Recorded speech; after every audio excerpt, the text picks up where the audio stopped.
தமிழ் அன்பர்கள் அனைவருக்கும் வணக்கம்.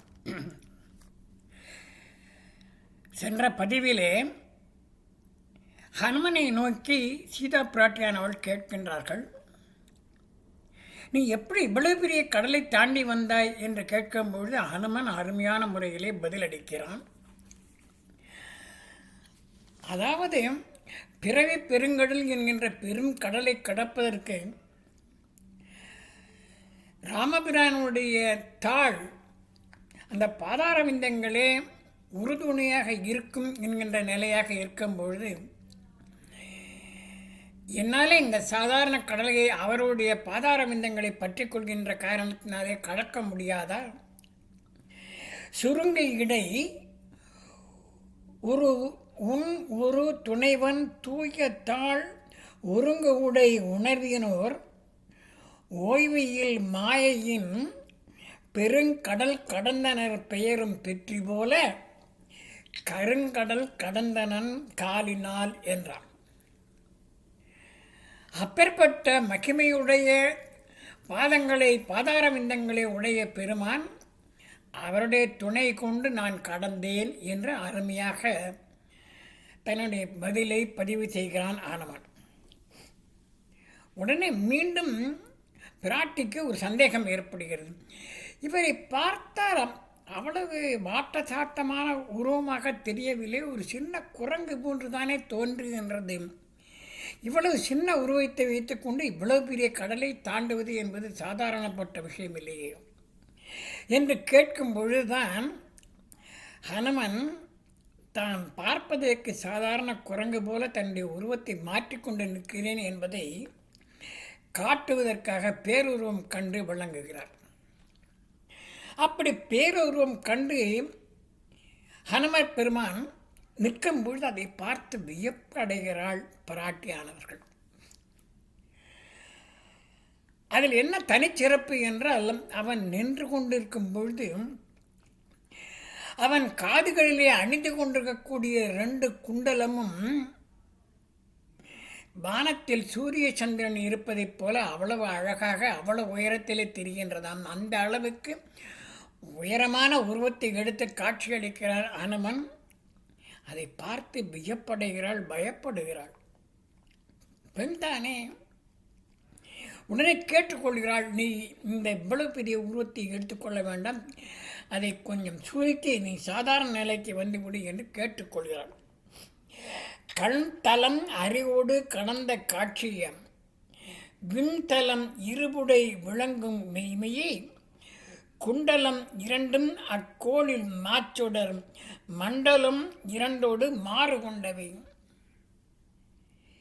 இனி அவர்களுக்கு உள்ளாக இடையிலே ஏற்படுகின்ற சம்பாஷணைகளை எல்லாம் நான் எவ்வளவுதான் விவரமாக விளக்கமாக சொன்னாலும் கூட அந்த அற்புத தமிழிலே கம்பன் இயற்றிய பாடலை அப்படியே படிக்கும்பொழுது ஏற்படக்கூடிய இன்பம் என்பது எவ்வளவு பெரிய விளக்கங்களை கொடுத்தாலும் அதற்கு ஈடாகாது. முக்கியமாக என்னுடைய நண்பர்கள் இந்த சுந்தரகாண்டம் பகுதியும் யுத்தகாண்டத்திலையும் அனுமன் எங்கெல்லாம் வருகின்றானோ, அனுமனை பற்றிய குறிப்பு எங்கெல்லாம் காணப்படுகிறதோ அதையெல்லாம் பாடலாக அப்படியே படித்தால் மிகச் சிறப்பாக இருக்கும். அதுவே என்னுடைய முக்கியமான நோக்கம் என்பதனாலே என்னுடைய நண்பர்களை வலியுறுத்தி கேட்டுக்கொள்வேன். அந்த பாடல்களை அப்படியே படியுங்கள். அதில் உண்டான இன்பம் வேறு எந்த விதமான விளக்கத்திலும் வராது என்று நான் கருதுகிறேன். அதை பார்த்துவிட்டு ஆச்சரியப்பட்டு பிராட்டி சொல்கிறாள், இது என்ன சின்ன குரங்கை என்று தள்ளிவிட முடியாது, ஒதுக்கிவிட முடியாது, ஏன் இலது ஒரு குரங்கு ஈது என்று எண்ணலாக ஆணையை அனுமனை அமைய நோக்குவாள். அப்படி நின்று நிதானிக்க அந்த பிராட்டியானவள் அனுமனை பார்க்கிறாளாம். சேன் உயர் பெருமை ஓர் திறத்தது அன்று இது, நான் உறும் உலகம் எல்லாம் அளந்த நாயகன். வாமன அவதாரத்திலே அந்த பிரான் இரண்டாவது அடியை எங்கு வைப்பது, மூன்றாவது அடியை எங்கு வைப்பது என்று கேட்ட பொழுது, பெருமானை அளந்து கொள்ளச் சொல்லும் பொழுது, அவன் எப்படி 14 உலகங்களையும் தன்னுடைய பாதங்களினாலே அளந்து நின்றானோ, அந்த பெருமானே பார்த்தால், ஐயோ நம்ம இவ்வளோ தூரத்திற்கு இவ்வளோ உயரத்திற்கு நாம் நிற்கவில்லையே என்று கொஞ்சம் வெட்கப்படுவானாம். நம்முடைய தூதனாகத்தானே இவன் வந்திருக்கிறான், ஆனால் இவன் வந்த அளவுக்கு, இவன் உயர்கின்ற அளவுக்கு நம்மாலே வந்திருக்க முடியவில்லையே, காட்டவில்லையே நம்முடைய உருவத்தை என்று எண்ணி வெட்கப்படுவானாம். வாமனாவதாரம் எடுத்த பிரான், கண்ணபிரான் அவ்வளவு உயரமாக விளங்குகிறார் அனுமன். அறிவும் ஈதே, உரு ஈதே, ஆற்றல் ஈதே, ஐம்புலத்தின் செறிவும் ஈதே, செயல் ஈதே, தோற்றம் ஈதே, தோற்றத்தின் நெறியும் ஈதே, நினைவு ஈதே, நீதி ஈதே நினக்கு என்றால் வெறியரன்று குணங்களால் விரிஞ்சன் முதலான மேனோர். இந்த ஹனுமனுடைய ஆற்றலையும் பெருமையும் உயர்வையும் ஒப்பிடும் பொழுது மற்றைய தேவாதி தேவர்களெல்லாம் ஒரு ஒப்பிடவே முடியாத அளவுக்கு அல்லவா இருக்கிறது என்று எண்ணி பார்க்கிறாளாம் சீதா பிராட்டி. அதற்கப்புறம் நினைக்கிறான், இனிமேல் நான் இருக்கணும், உயிரோடு இருக்க வேண்டும் என்ற அவசியம் கூட இல்லை. ஹனுமனை பார்த்ததிலேயே ஒரு நிறைவு ஏற்பட்டு விட்டது. இனி நான் இறந்தாலும் தப்பு இல்லை. என்னை சிரமப்படுத்தியவர்கள், என்னை துன்பத்திற்கு உள்ளாக்கியவர்கள், அவர்களுடைய குலங்களை வேரோடும் அறுக்கக்கூடிய ஆற்றலை நான் இப்பொழுது பெற்றுவிட்டேன். என்னுடைய பெருமானுடைய பாதார விந்தங்களில் சிறப்பெல்லாம் இனி தெரிய ஆரம்பிக்கும் என்றெல்லாம் எண்ணினாளாம் சீதா பிராட்டி. மாண்டேன் எனினும் பழுது அன்றேனும், இறந்து போனால் கூட தப்பு இல்லை. இன்றே மாயா சிறை நின்றும் மீண்டேன். நான் இந்த அடைத்து வைக்கப்பட்டிருக்கூடிய இந்த சிறையிலிருந்து நான் மீண்டு விட்டேன். என்னை ஒருத்தாரை குலங்களோடும் வேறு அறுத்தேன்.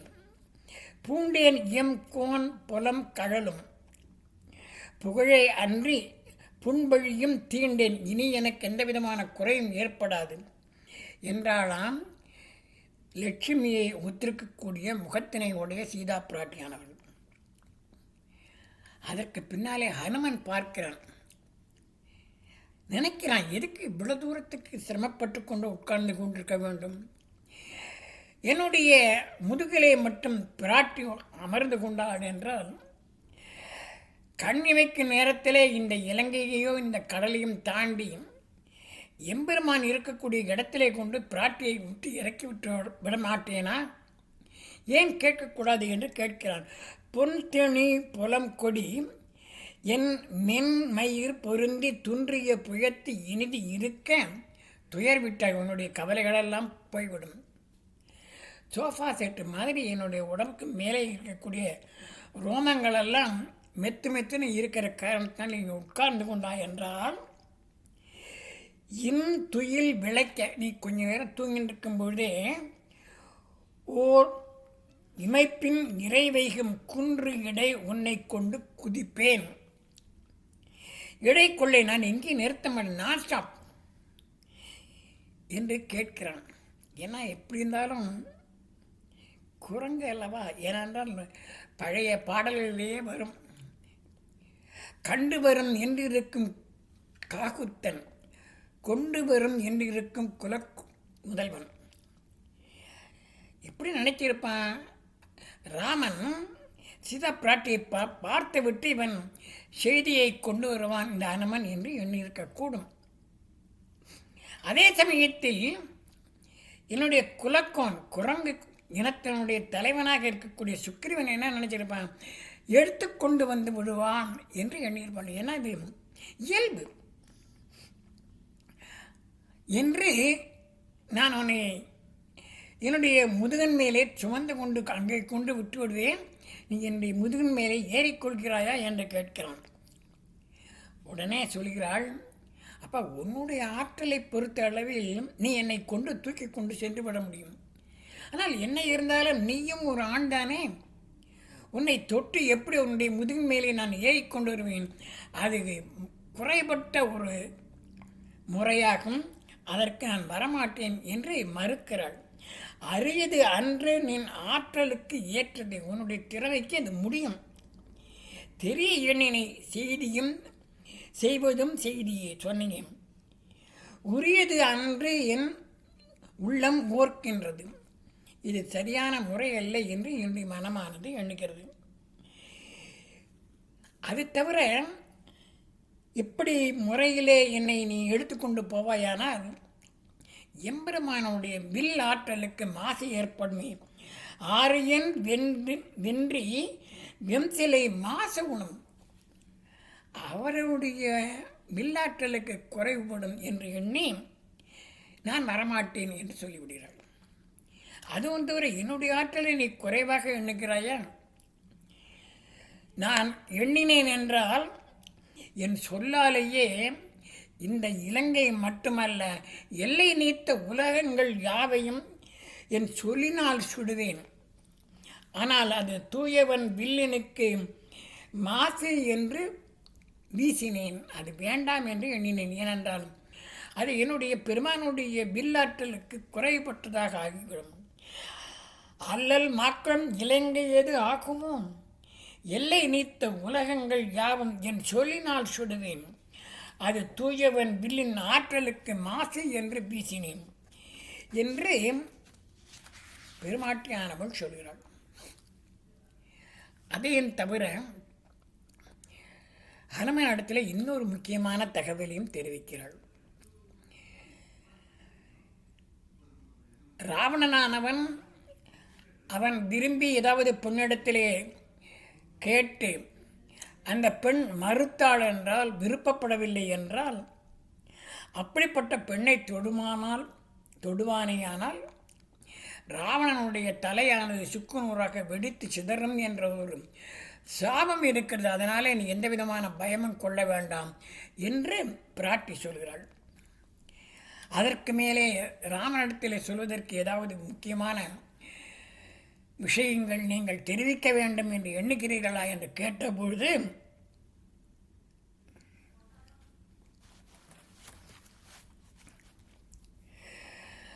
பிராட்டியானவள் சொல்கிறார்கள், இனி நான் அதிக நாட்கள் இங்கே உயிரோடு இருக்க மாட்டேன்.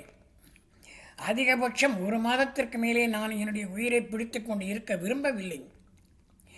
அவருக்கு என் மேல் இரக்கம் இல்லை என்றாலும் கூட, பெருமானுக்கு என் மேலே இரக்கம் இல்லை என்றாலும் கூட, அவருடைய வீரத்தை நிலைநாட்டுவதற்காகவாவது என்னை அழைத்துச் செல்ல வேண்டும் என்பதை சொல்லிவிடு.